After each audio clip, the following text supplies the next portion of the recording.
Assalamualaikum warahmatullahi wabarakatuh. Perkenalkan, nama saya Rizky Rangga. Saya dari kelas B dengan NPM 21012010340. Di sini saya akan menerangkan tentang penerapan ekonomi, yaitu di bagian fungsi linier. Sebelumnya ini adalah kuis matematika bisnis dengan dosen pengampu Bapak Riga Ritomia Aryasci, SEMM. Ya, sebelum ke slide berikutnya, saya akan menjelaskan sedikit tentang fungsi linier ya. Jadi apa sih fungsi linier itu? Dilihat dari fungsi ya atau relasi ya. Jadi fungsi itu berarti hubungan variabel. Kalau linier itu kan garis ya, jadi garis lurusnya. Bentuk hubung daripada persamaan fungsi linier itu adalah Y sama dengan A plus BX. Jadi Y dan X itu merupakan variabel. Jadi Y sama dengan variabel terikat, X itu variabel bebas. A itu konstanta atau perpotongan kurva pada sumbu Y, sedangkan B itu gradien atau kemiringan. Gimana sih caranya mencari B? Caranya adalah B sama dengan delta Y per delta X. Ya, ini kita slide berikutnya. Ya, fungsi. Di fungsi itu terdapat permintaan dan juga penawaran. Pertama adalah ID sama dengan A min BP. Jadi ID itu adalah kuantitas permintaan, P harga, A konstanta, dan B itu gradien. Kurvanya di permintaan selalu berbentuk seperti ini ya. Jadi berbentuk dari kiri atas ke kanan bawah, selalu seperti ini. Dan di permintaan itu jika semakin mahal harga, berarti semakin sedikit juga permintaan. Jadi jika ingin melihat dari permintaan itu yang diingat adalah dari sisi konsumennya, yang dilihat dari sisi konsumen. Dan rumus keduanya adalah PD sama dengan A min BQ. Yang kedua adalah fungsi penawaran. Fungsi penawaran memiliki dua rumus juga. Rumus pertama yaitu QS sama dengan min, itu salah ya. Jadi bukan min A min BP. Jadi yang benar itu adalah QS sama dengan min A plus BP. Maaf. Jadi QS itu kuantitas penawaran, P itu harga seperti permintaan tadi, A itu konstanta, dan B itu gradien atau kemiringan. Jadi kurvanya itu dari kiri bawah ke kanan atas. Jadi selalu seperti ini ya. Jika dilihat dari penawaran itu maksudnya semakin mahal harga barang, maka yang ditawarkan juga semakin banyak oleh perusahaan. Lanjut. Ya, ini adalah pasar. Jadi di mana terciptanya itu ketika QD sama dengan QS. Equilibrium ini tercipta pada perpotongan kurva penawaran dan kurva permintaan ya. Jadi dan QE-nya ini adalah kuantitas pada equilibrium, sedangkan PE ini adalah harga pada equilibrium.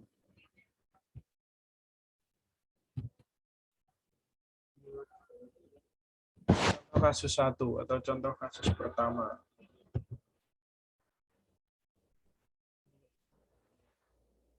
Jika di soal fungsi permintaan suatu barang ditentukan samakan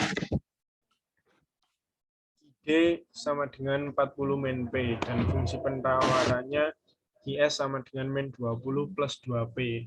Yang ditanyakan berapakah harga dan kuantitas keseimbangan yang tercipta di pasar, dan gambarlah grafik equilibrium ya. Jadi ini disuruh menggambar grafiknya juga.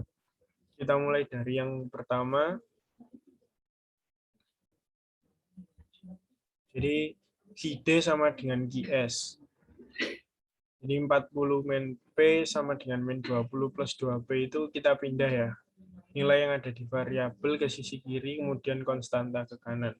Sehingga min P min 2P sama dengan min 20 min 40. Jadi min 3P sama dengan min 60. Jadi P-nya sama dengan 20.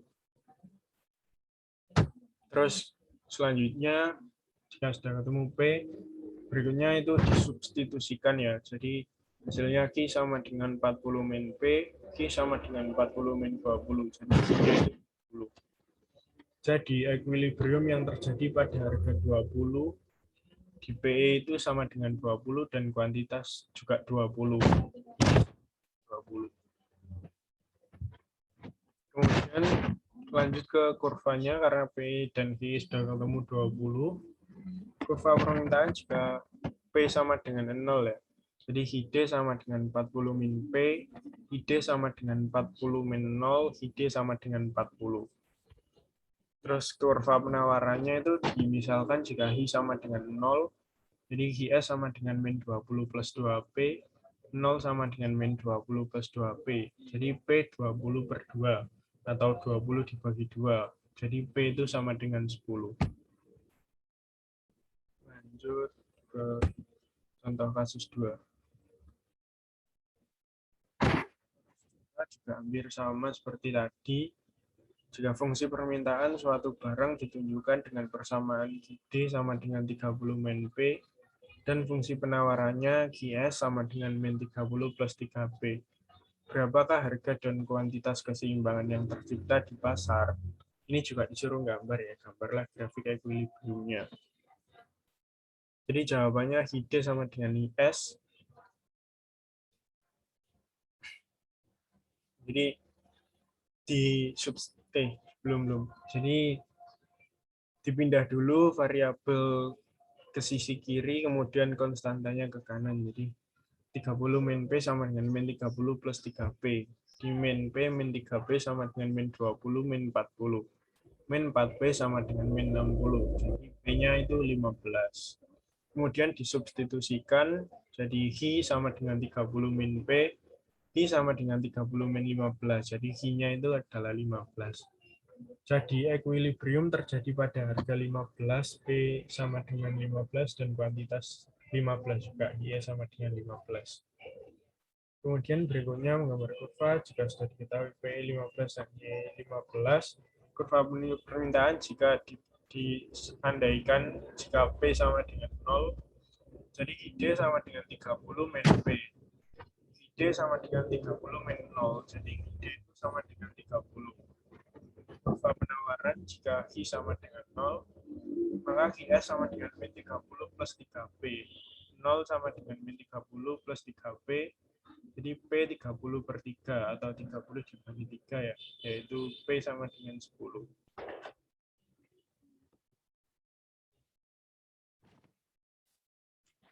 Nah, ini adalah surplus konsumen. Jadi surplus konsumen atau yang disingkat CS itu adalah selisih antara jumlah maksimum yang rela dibayar konsumen dengan jumlah yang sebenarnya dibayarkan oleh konsumen. Jadi surplus secara geometri berada di bawah kurva permintaan dan di atas garis harga real. Ya, jadi P ini adalah P maksimal dibandingkan dengan PR. Jadi PR itu adalah price real. Surplus konsumen berada di bawah kurva permintaan dan di atas garis real ini ya. P1 P maksimal itu adalah harga maksimum. PR itu adalah price real atau harga real ya, harga asli. Dan QR itu adalah kuantitas real. Cara menghitung CS atau surplus konsumen sama dengan luas delta. Sama dengan setengah kali A kali T ya. Lanjut ke kasus.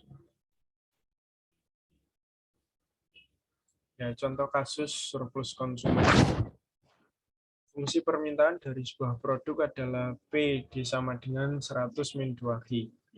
Ada dua ya, A dan B. Jadi yang A dulu, hitunglah besarnya surplus konsumen dan gambarlah grafiknya. Jika harga pasar adalah 60 per unit. Jadi jawabannya adalah titik potong sumbu I. Dan di sini jika P sama dengan 0, 0 sama dengan 100 min 2Q. 2Q sama dengan 100. Atau 100 dibagi 2, jadi Q-nya sama dengan 50. Titik potong sumbu P itu jika diandaikan Q sama dengan 0, jadi P sama dengan 100 min 2. 0, P sama dengan 100. Jadi sudah ketemu P-nya ini 60 kan. Jadi 60 sama dengan 100 min 2 Q. Q sama dengan 100 min 60 per 2. Jadi 100 kurangi 60 kan 40 per 2 atau dibagi 2. Jadi Q sama dengan 20. Ini yang di kuning ini adalah ini ya, jika harga pasarnya kan sudah tahu 60 tadi. Terus untuk B, jika harga pasar turun dari 60 menjadi 40 per unit, hitunglah surplus konsumen yang baru dan gambarlah pada grafik soal A. Jadi surplus konsumen tadi CS sama dengan 20, buka kurung 100 min 60 tutup kurung per 2. Jadi sama dengan 400 ya. Nah, 400. Jawabannya jadi P sama dengan 40 sama dengan 100 min 2Q. 100 min, jadi Q sama dengan 100 min 40 per 2. Jadi Q sama dengan 30. Surplus konsumen CS sama dengan 30, gak kurang 100 min 60 tutup kurung per 2. Jadi CS-nya itu 600 ya.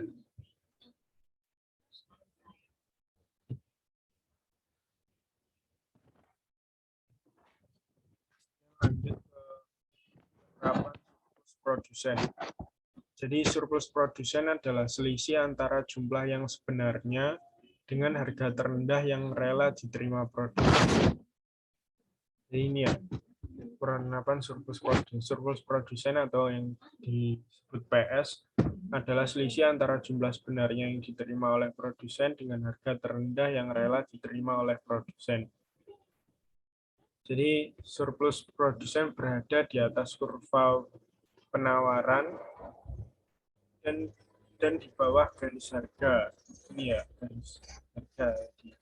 Jadi P min atau P minimal adalah harga minimum, PR atau price real tadi harga real, dan HR sama seperti tadi ya, kuantitas real. Jadi cara menghitungnya adalah PS sama dengan luas delta sama dengan setengah kali alas kali tinggi.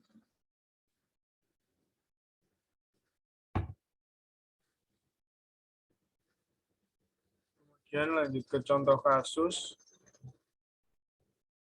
Fungsi penawaran dari sebuah produk adalah WS sama dengan 25 plus 5Q. Ini ada dua soal juga ya. Jadi kita jawab yang A dulu. Yang A itu hitunglah besarnya surplus produsen dan gambarlah grafiknya. Jika harga pasar adalah 40 per unit. Jadi jawaban A titik potong sumbu Q. Jika Q sama dengan 0 ya, diandaikan Q sama dengan 0. Jadi P sama dengan 25 plus 5Q. P sama dengan 25 plus 5 sampai sama dengan 25. 5 ini 5 0. 5. Jadi P sama dengan 40 ini dapat dari jika harga pasar adalah 40 per unit. Jadi 40 sama dengan 25 plus 5Q. Jadi Q sama dengan min 25 min Q sama dengan min 25 dikurangi 40 per 5. Jadi Q sama dengan 3. Karena 25 dikurangi 40 ini kan min 15 dibagi 5 sama dengan 3. Surplus produsen PS sama dengan 3, buka kurung 40 min 20, tutup kurung per 2. Jadi PS-nya, PS atau surplus produsennya itu 30. Terus yang B, jika harga pasar turun dari 40 menjadi 55 per unit, hitunglah surplus produsen yang baru dan gambarlah pada grafik soal A. Jadi jawabannya P55 karena ini tadi turun dari 40 menjadi 55 per unit. Jadi 55 sama dengan 25 plus 5Q. Q sama dengan min 25 min 55 per 2. Q sama dengan 40. Jadi surplus produsennya CS sama dengan 40, buka kurung 55 min 25 tutup kurung per 2. Ini PS sama dengan 600.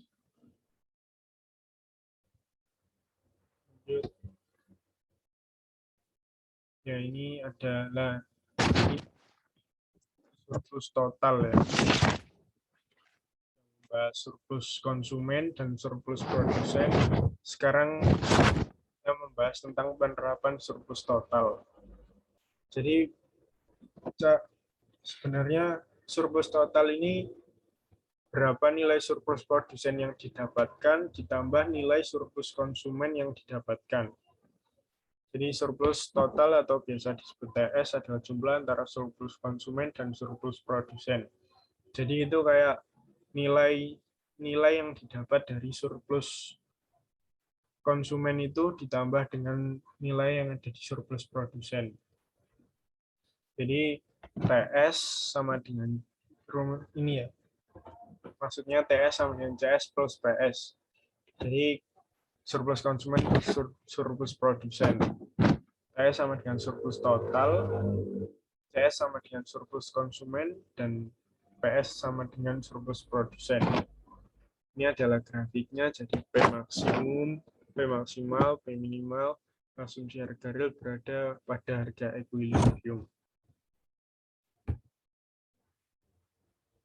Kita langsung lanjut ke contoh kasus 5. Ini di kasus 5 ada soal fungsi permintaan dari sebuah produk adalah PD sama dengan 100 min 2Q. Dan fungsi penawaran PS sama dengan 25 plus 5Q. Harga pasar berada pada harga equilibrium. Hitunglah harga surplusnya. Jadi jawabannya PD sama dengan PS.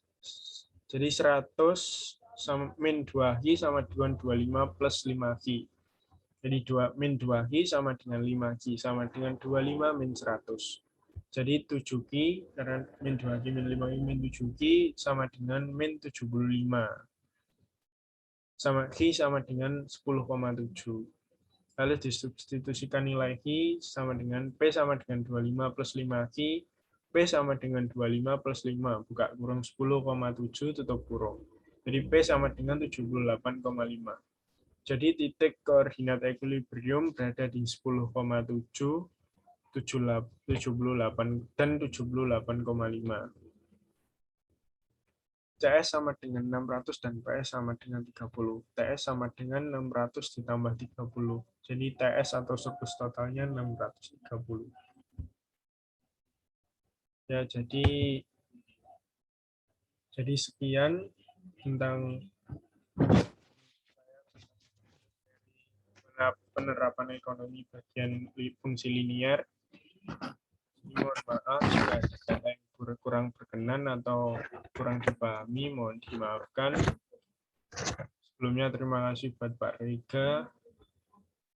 Dan akhir kata saya ucapkan terima kasih. Wassalamualaikum warahmatullahi wabarakatuh.